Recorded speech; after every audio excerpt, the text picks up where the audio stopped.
आज हम William stoner की कहानी के ऐसे हिस्से में जा रहे हैं जो एक बहुत बड़े बदलाव का दौर है। हाँ, ये वो वक्त है जब एक गहरा व्यक्तिगत सदमा झेलने के बाद स्टोनर शारीरिक और भावनात्मक दोनों तरह से पूरी तरह टूट चुके हैं। हाँ, और ऐसा लगता है कि यहाँ से वापसी लगभग नामुमकिन है। बिल्कुल, उस गर्मी में उन्हें अपनी जिंदगी की पहली बड़ी बीमारी होती है, एक अजीब सा तेज बुखार जो सिर्फ एक हफ्ता रहता है लेकिन उनकी सारी ताकत छीन लेता है। हाँ, वो इतने कमजोर हो जाते हैं कि ठीक से चल भी नहीं पाते हैं और सुनने की शक्ति भी थोड़ी कम हो जाती है। उनका शरीर जैसे हार मान चुका था। तो आज हम इसी टूटे हुए इंसान की कहानी में और गहराई से उतरेंगे। हम देखेंगे कि कैसे कोई व्यक्ति जब उसके पास लड़ने के कह सकते हैं पारंपरिक तरीके खत्म हो जाते हैं तो अपनी ही छोटी सी दुनिया के अंदर बगावत का एक बिल्कुल नया रास्ता खोजता है। एक शांत विद्रोह की कहानी। चलिए उस गर्मी से शुरू करते हैं। स्टोनर की हालत इतनी खराब थी कि वो बस घर के बरामदे में एक कुर्सी पर पड़े रहते थे। हाँ, मतलब घंटों तक बस दीवारों को या खिड़की के बाहर देखते रहते थे। ऐसा लगता है जैसे वो पूरी दुनिया से कट चुके थे। तो क्या ये सिर्फ बीमारी की वजह से आई कमजोरी थी या कुछ और था? नहीं, ये उससे कहीं ज्यादा गहरा था। उनका शरीर बस वही दिखा रहा था जो उनका मन महसूस कर रहा था। वो अंदर से पूरी तरह थक चुके थे। सालों का संघर्ष। हाँ, अपनी शादी में घुटन और फिर कैथरीन के साथ अपने रिश्ते का इस तरह से खत्म होना, इन सब ने उन्हें तोड़ दिया था। उनका शरीर उनके मन की पीड़ा का एक आईना बन गया था। और जैसे ये सब काफी नहीं था, उनकी पत्नी एडिथ ने भी कोई कसर नहीं छोड़ी। उनके बीच तो बातचीत लगभग बंद ही थे। हाँ, फिर एक दिन एडिथ अचानक कैथरीन का जिक्र करती है। वो कहती है, मैंने सुना तुम्हारी वो छोटी स्टूडेंट चली गई है ना? ओह, ये बहुत क्रूर था। वो जानबूझकर उनकी दुखती रग पर हाथ रख रही थी। बिल्कुल। स्टोनर बड़ी मुश्किल से जवाब देते हैं, हाँ। और वो आगे भी पूछती हैं। हाँ, वो पूछती है क्या नाम था उसका। और जब स्टोनर कहते हैं कैथरीन ड्रिस्कॉल, तो एडिथ का जवाब दिल दुखाने वाला होता है। वो कहती है, देखा, मैंने तुमसे कहा था, है ना, ये सब चीजें जरूरी नहीं होती। मतलब वो स्टोनर के इतने गहरे रिश्ते को एक मामूली छोटी मोटी बात बताकर खारिज कर रही थी। और सबसे दर्दनाक बात ये थी कि स्टोनर ने कोई जवाब नहीं दिया। कुछ नहीं कहा उन्होंने। कुछ नहीं। वो बस चुपचाप बाहर एक पक्षी को देखने लगे। ये दिखाता है कि वो लड़ाई से पूरी तरह पीछे हट चुके थे। उनमें बहस करने की भी हिम्मत नहीं बची थी। वो भावनात्मक रूप से बिल्कुल खाली हो चुके थे। इसी हालत में पतझड़ में स्टोनर वापस यूनिवर्सिटी जाते हैं और जो लोग उन्हें देखते हैं वो हैरान रह जाते हैं। ऐसा लगता है जैसे कुछ ही महीनों में वो कई साल बूढ़े हो गए हों। हाँ, चेहरा पतला और हड्डी वाला, गहरी लकीरें, बालों में सफेदी, और वो हमेशा ऐसे झुके रहते थे जैसे कोई अनदेखा बोझ उठाए हुए हों। उनके सहकर्मी भी इस बदलाव को नोटिस करते हैं। खासकर जो युवा प्रोफेसर्स थे, वो उन्हें एक समर्पित शिक्षक कहते थे। लेकिन इस शब्द में तारीफ कम और मजाक ज्यादा था। बिल्कुल। उनके बारे में चुटकुले भी बनाए जाते थे। जैसे एक था, स्टोनर के लिए मैथुन क्रिया बस व्याकरण के नियमों तक ही सीमित है। हाँ, या फिर पुराने स्टोनर को लगता है कि WPA का मतलब रॉन्ग प्रोनाउन एंटीसीडेंट है। मतलब वो उन्हें किताबी कीड़ा मानते थे जिसे असल दुनिया की कोई समझ नहीं। और यही वो सब लोग गलती कर रहे थे। वे स्टोनर की चुप्पी और उनके झुके हुए कंधों को उनकी दुनिया की सीमा मान बैठे थे। उन्हें लगा कि ये आदमी सिर्फ किताबों और क्लासरूम तक ही सीमित है। लेकिन क्या वे पूरी तरह से गलत थे? बाहर से देखने पर तो स्टोनर वाकई दुनिया से कटे हुए लगते थे।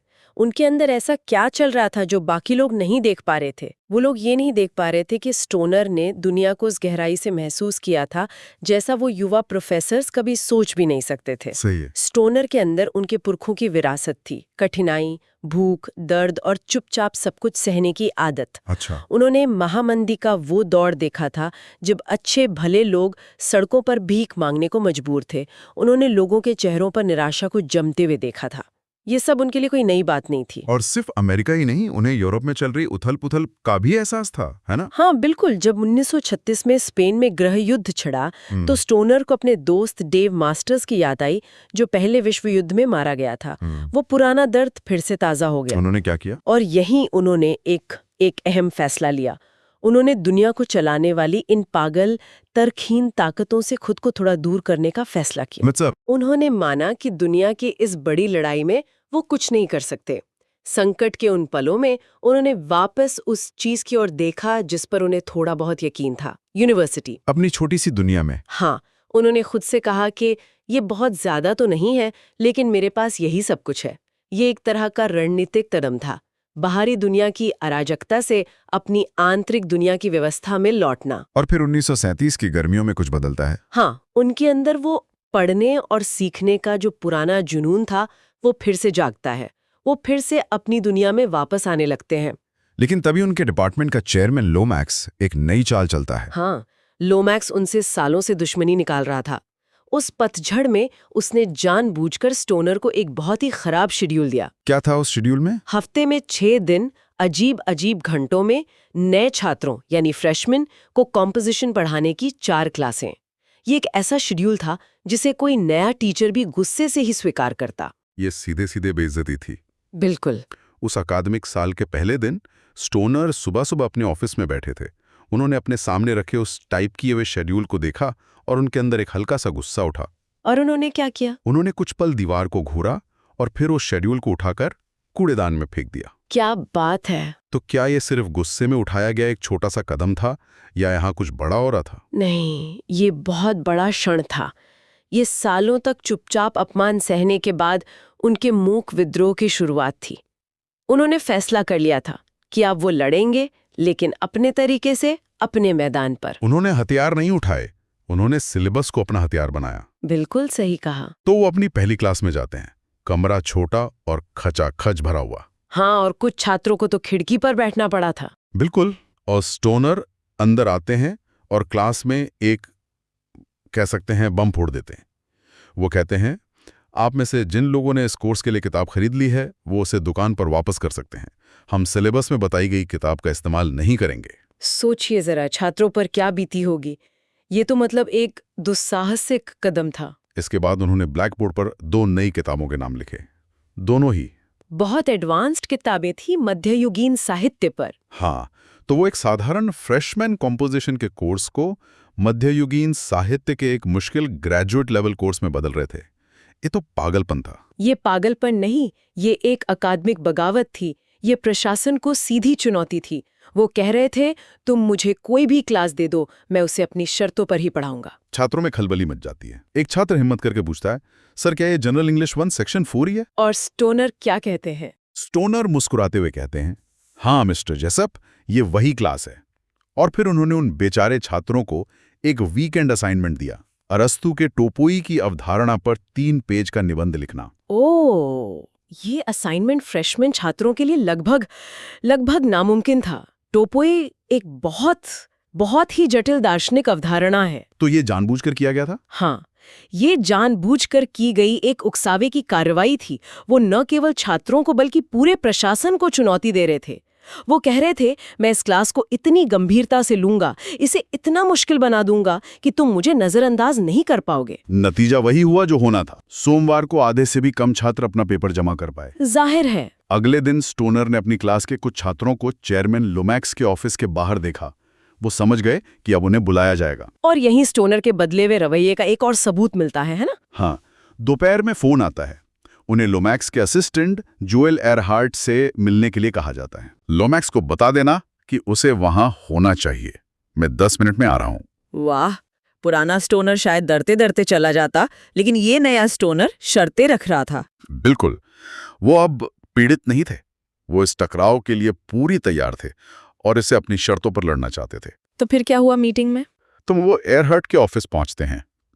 एरहर्ट एक घबराया हुआ युवक था।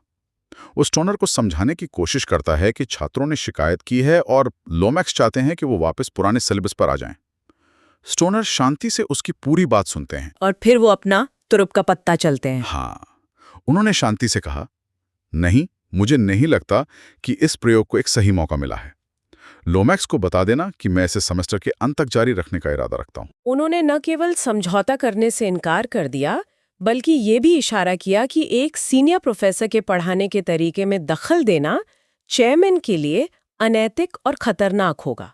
उन्होंने अपनी वरिष्ठता और एकेडमिक स्वतंत्रता को एक ढाल की तरह इस्तेमाल किया। और फिर उन्होंने एक और चाल चली। हाँ, वो तो शतरंज की चाल थी, शाह और मात।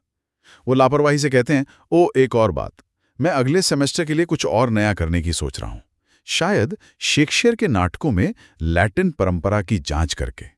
तो मेरा ये छोटा सा विचार लोमैक्स तक पहुंचा देना। ये खुली धमकी थी। उन्होंने लोमैक्स को साफ-साफ संदेश दे दिया, अगर तुम मुझे खराब क्लासें दोगे तो मैं हर क्लास को एक प्रशासनिक सिरदर्द में बदल दूंगा। हर साधारण कोर्स को एक जटिल पाठ्यक्रम बना दूंगा।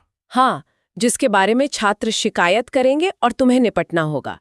उन्होंने अपने जुनून और अपनी वरिष्ठता को एक हथियार बना लिया था। एरहार्ट की तो बोलती बंद हो गई। स्टोनर ऑफिस से बाहर निकले, एक युवा टीचर को देखकर आंख मारी और उनके चेहरे पर आखिरकार एक मुस्कान आ गई। और लोमैक्स ने क्या किया? उसी दोपहर उन्होंने लोमैक्स को गुस्से में अपने ऑफिस के पास से गुजरते और फिर डीन के ऑफिस की तरफ जाते देखा। जाहिर है शिकायत करने गया था। वो डीन के पास गया और स्टोनर के खिलाफ अनुशासनात्मक कार्रवाई की मांग की। उसने कहा होगा, ये आदमी पागल हो गया है, ये फ्रेशमैन को अपना सीनियर कोर्स पढ़ा रहा है। लेकिन डीन, फिंच ये सुनकर हंस पड़े। उन्होंने लोमैक्स से कहा, उसने तुम्हें फंसा लिया है हॉली, क्या तुम्हें ये दिखाई नहीं दे रहा और तुम कुछ नहीं कर सकते? तो डीन ने भी साथ नहीं दिया। नहीं, उन्होंने कहा, तुम चाहते हो कि मैं एक सीनियर प्रोफेसर के पढ़ाने के तरीके में दखल दूं? नहीं सर, तुम इसे खुद संभालो। डीन ने साफ देख लिया था कि स्टोनर ने लोमैक्स को उसी के खेल में हरा दिया था। अकादमिक नियमों के हिसाब से स्टोनर कुछ भी गलत नहीं कर रहे थे। और आखिरकार उस बातचीत के 2 हफ्ते बाद स्टोनर को लोमैक्स के ऑफिस से एक मेमो मिला। और उसमें क्या था? उसमें लिखा था कि अगले सेमेस्टर के लिए उनका शेड्यूल बदल दिया गया है। उन्हें उनके पुराने पसंदीदा ग्रेजुएट सेमिनार और सीनियर कोर्स वापस दे दिए गए थे। तो स्टोनर जीत गए। हाँ, वो जीत गए, लेकिन ये कोई हीरो वाली जीत नहीं थी। ये बहुत जरूरी बात है। उन्होंने इस जीत को हमेशा एक मजेदार सी बेइज्जती की तरह देखा, जैसे ये कोई ऐसी जीत हो जो बोरियत और उदासीनता से जीती गई हो। मतलब उन्होंने किसी वीर लड़ाई से नहीं, बल्कि एक तरह की जिद्दी रणनीतिक थकावट से जीत हासिल की। उन्होंने लोमैक्स को इतना थका दिया, इतना परेशान कर दिया कि उसे लगा कि स्टोनर से लड़ने से अच्छा है कि उसे वही दे दो जो वो मांग रहा है। ये उनके शांत स्वभाव के लिए एक आदर्श जीत थी। बिल्कुल। तो इस सब का क्या मतलब निकलता है?